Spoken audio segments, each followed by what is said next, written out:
হরে কৃষ্ণ। আজকে শ্রীধাম মায়াপুরে মাসির বাড়ি, যেটা যে চৈতন্য গৌরীয় মঠ যে ভক্তি সিদ্ধান্ত সরস্বতী ঠাকুরের ভজন কুটির। তো এটা হচ্ছে ভক্তি সিদ্ধান্ত সরস্বতীর শ্রী বিগ্রহ। তো এখানে ভক্তি সিদ্ধান্ত সরস্বতী ঠাকুর প্রভুপাদ তিনি ভজন করতেন। তো ভজন করার সাথে এখানে ষড়ভুজ শ্রী গৌরাঙ্গ মহাপ্রভুর শ্রী বিগ্রহ। তো দেখতে পাচ্ছেন গৌরাঙ্গ মহাপ্রভুর বিগ্রহ তিন রূপে এখানে আছেন। ভগবান তিন রূপে এখানে সম্মিলিতভাবে অবস্থান করছেন। তাই রূপ হচ্ছে চৈতন্য মহাপ্রভু, ভগবান রামচন্দ্র আর কৃষ্ণ। তো এই তিন রূপে ভগবান এখানে বিরাজ করছেন, সেই রূপটা এখানে ধারণ করা আছে।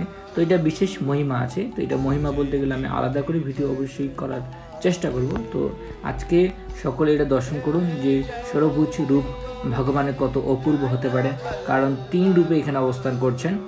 সকল ভক্ত এখানে প্রণাম করছেন, ছবি তুলছেন। তো বিভিন্ন ধরনের ভক্ত এখানে ভগবানের সাথে দর্শনের দ্বারা আনন্দ লাভ করছেন। যেমন কৃষ্ণ এখানে মুরারে বাঁশি ধারণ করে আছেন। তো এখন আবার চলে আসলাম আমরা গিরি গোবর্ধন ভগবান। তো গিরি গোবর্ধন আমরা সকলে জানি, গিরি গোবর্ধন ভগবান কি জয়। তো বৃন্দাবনে গিরি গোবর্ধন ভগবান আছেন। তো এটা হচ্ছে গৌরীমঠ মন্দিরের ভক্তি সিদ্ধান্ত সরস্বতী ঠাকুর যে গিরি গোবর্ধন ভগবান এখানে স্থাপিত হয়েছে। তো এটা বিশেষ একটা লীলা আছে, বলতে গেলে অনেক বড় লীলা। তো এই ভিডিওর মাধ্যমে হয়তো সব বলা যাবে না, তো কিছু কিছু বলার অবশ্যই চেষ্টা করব। তো এই যে গিরি গোবর্ধন ভগবান, তো এখানে পরিক্রমা করতে পারেন, কারণ বৃন্দাবনের যেই গিরি গোবর্ধন ভগবান যা, কারণ আমরা অনেক দূরত্ব কারণে যারা যেতে পারে না, তারা এখানে ভগবান গিরি গোবর্ধন ভগবানকে পরিক্রমা করতে পারেন, প্রণাম করতে পারেন, দণ্ডবোধ প্রণামও করতে পারেন। কারণ এখানেই আমরা সকলে আসি, বা আমিও আসি। তো এখানে মল্যদান করছেন, পুষ্পদান করছেন, ভগবানকে পরিক্রমা করছেন। তো এভাবেই ভগবানের আনন্দ দান করে আমরা আনন্দ পাবো। তো এই তমাল বৃক্ষ হচ্ছেন ভগবান শ্রীকৃষ্ণ তমাল বৃক্ষের মতো নীল বর্ণের, এবং তিনি মা যশোদার পুত্র। তাই তমাল বৃক্ষ শ্রীকৃষ্ণের সাথে বিশেষভাবে সম্পর্কিত।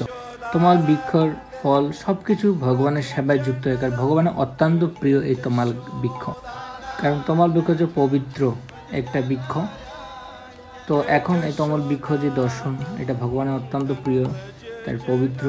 বিভিন্ন ফল পাতা ভগবানের সেবায় যুক্ত করা হয়। তো এখন হচ্ছে কেলি কদম্ব বৃক্ষ।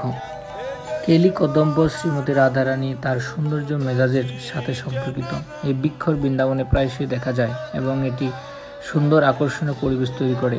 কেলি কদম্ব গোলাকার মহিমার সাথে যুক্ত হয়। বৃক্ষটি শত শত শাখা সহ তার সৌন্দর্যের মহিমা ছড়িয়ে দেয়।